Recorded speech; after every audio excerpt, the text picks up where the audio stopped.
Welcome to How to Cook That. I'm Ann Reardon, and after many requests, I'm doing another cake rescue video for you all, taking cake fails from Instagram and attempting to recreate them and then rescue them.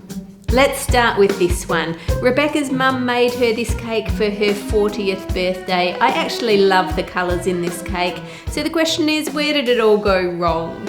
For any cake with multiple layers like this, you actually need support between those layers. There are 3 layers of cake here and no support.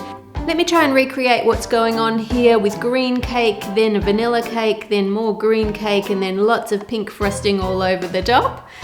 I think we've nailed that. And now to rescue it. I've covered a piece of MDF board in foil. Now you could use a tray or whatever you have handy for this. Then I'm just going to disassemble the cake and put it onto my board, keeping the top section a bit higher and kind of round, and then making a long triangle section in a single layer at the other end. Now, believe me, I know that this looks like a mess. Give it a chance. It is a cake rescue. Don't just write it off yet.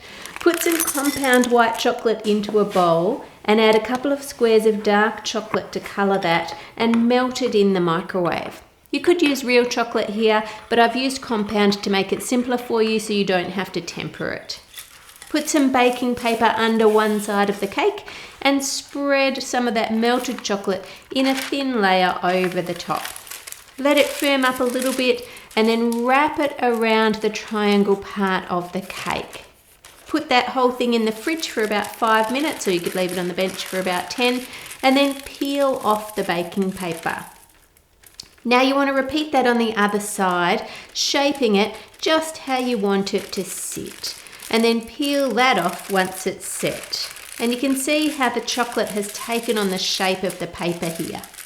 Add a ribbon and a bow. You could make these out of fondant if you want them to be edible, but if not, a normal ribbon is fine. You can just take it off before you cut up the cake. Now you can get these cool things from cake decorating stores or florists. They're basically just a little container that holds water, so you can push flowers into them and the flowers stay fresh. But if you don't have those, you can just wrap the stems of flowers in foil, which is what I'm doing here, and then it will last a couple of hours in the fridge before the flowers will start to not look so fresh anymore. How's that for a quick bunch of flowers cake rescue? We've gone from this to this, and you just wouldn't know that it was ever the other way. Next we have these cakes by Matt. Now can I just point out that with this one he put the failed stamp on it. This cake looks just fine to me, they're just a little on the skinny side. When you're making a cake, they will rise, but they need a decent amount in the tin. Typically it will double in volume, so this amount will definitely not fill this tin. So what do you do if you've ended up with 2 skinny cakes? To make it look great, what we're going to do is level off the tops first if you need to, then line the base and sides of a container with baking paper. Then add one of your cakes right down the bottom. Grab a tub of ice cream and choose one of the flavours out of it to put in for this layer. Then to give it a bit of crunch and extra flavour, I'm going to chop up some jam cookies. You can use whatever cookies or chocolate bars you like for this. Just go down the aisle and pick the flavours you think will be good. Sprinkle them over that layer and flatten it out so you don't have any big gaps of air. You want a nice even layer of ice cream. Then add your next flat cake and push that down. Choose your next flavour of ice cream and add that on top like we did the first time, and then chop some cookies of your choice again. These ones are white chocolate and coconut. I thought that would go well with the vanilla. Sprinkle them over the top and then press it down like we did before. Smooth out the top as much as you can and then put the whole thing back in the freezer for at least 1 hour. Tip it on its side and start to pull on the baking paper. Turn it and pull the next bit. Keep turning and pulling until it comes out. Then you just need to pick that up and pop it onto a plate. Peel off the baking paper and pile up some fresh fruit on top and serve it up. Yum. Number 3, Jacqueline has tagged her cake as a fail. It looks to me like she has used sprinkles on top obviously and lots of cream with a chocolate cake. Cream does taste good with cakes and it works well between the layers of really light cakes like a sponge, especially when you add something a bit more supportive like strawberries in with it so it holds up the weight of the cake. Things like a mud cake though are a bit too heavy to use with just cream and nothing else to support it. To make it look like the picture, I'm going to have to add a lot of cream on top, and I mean a lot, and spread it out a little bit and let it just fall off the edges. Now to add some sprinkles on top. What do you think? That looks about right, I think. Now, how are we going to rescue this one? Let's start by scraping all the cream off the top and the outside of the cake. We are going to use this. It's not going to be wasted because there's a lot of cream there.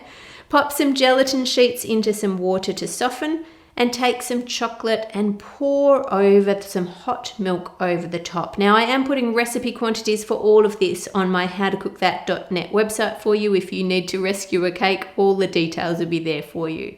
Leave that to sit for a couple of minutes and then give it a stir. Pour a small amount of that into a smaller bowl and squeeze out the water from the gelatin and add it in. Then pop that smaller bowl into the microwave for about 10 seconds to heat it up and make sure that gelatin is melted. Pour that in with the rest of the chocolate and let it cool down to room temperature. You don't want to add the cream when it's still warm. Line a cake tin with acetate or any food-safe plastic that you may have. Then grab the top layer of the cake and gently drop it down to the bottom. Add the cream and the sprinkles that we scraped off the cake into the chocolate mixture and fold them together to make a nice, easy chocolate mousse. Pour some of the mousse on top of the cake and then add the next layer. More mousse and then the final layer of cake and then the rest of the mousse on top of that. Then that needs to go into the fridge to set or into the freezer if you're in a hurry. Once it is set, peel off the acetate.